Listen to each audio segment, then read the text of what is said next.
So when it comes to the future of the MCU, one thing is very certain for the Hulk is the fact that he's not going to be getting a solo movie. But what is certain is also the fact that he will be a big part of Thor Ragnarok, Avengers Infinity War, and Avengers 4. Now, of course, the next movie would all be down to Universal coming to some sort of agreement like Sony did with Marvel Studios in regards to Spider-Man. But way before we were privy to know any of this, there was of course a lot of rumors that started.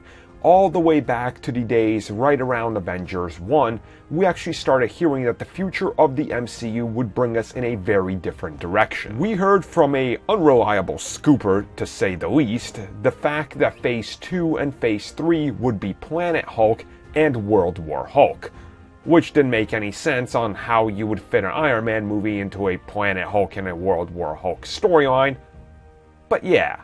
Well, in a recent interview, it was officially revealed by Kevin Feige that this sort of big rumor that exploded out there and got out there was mainly one of the things that they tried to sort of avoid, but that they couldn't help kind of finding themselves backed up into a corner regarding it. Essentially, if you guys remember at the end of Avengers Age of Ultron, Joss Whedon took the Hulk, placed him in a Quinjet, and shot him off into the sky.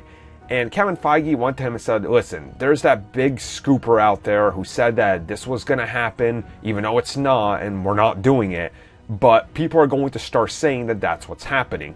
But this was essentially what Joss Whedon wanted to happen, was him going out there. So they decided to stick with it anyway. But we did recently even find out that Thor was never actually supposed to feature the Hulk. You know, Thor Ragnarok was never supposed to feature the Hulk. It was only very much right before they started getting into shooting the movie that the final script revisions, they said, hey, do you think we could just add the Hulk and we'll say he just got taken by the Grandmaster as well? And that's how that sort of organically formed. So nothing directly came from that giant scoop, but they saw the opportunity to use them in that way. So yeah, it's kind of interesting how a rumor that was never based in any fact ended up sort of playing into how they would formulate the future of the character, even though they never wanted to go that way, and it was never Joss Whedon's intention to do that.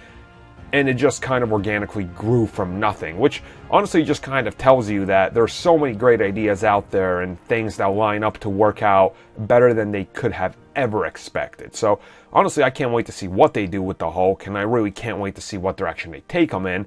And it's interesting just to see how they're responding to a lot of things. I mean, we know Ulysses Claw is being played by Andy Serkis only due to the fans pointing out that they looked identical.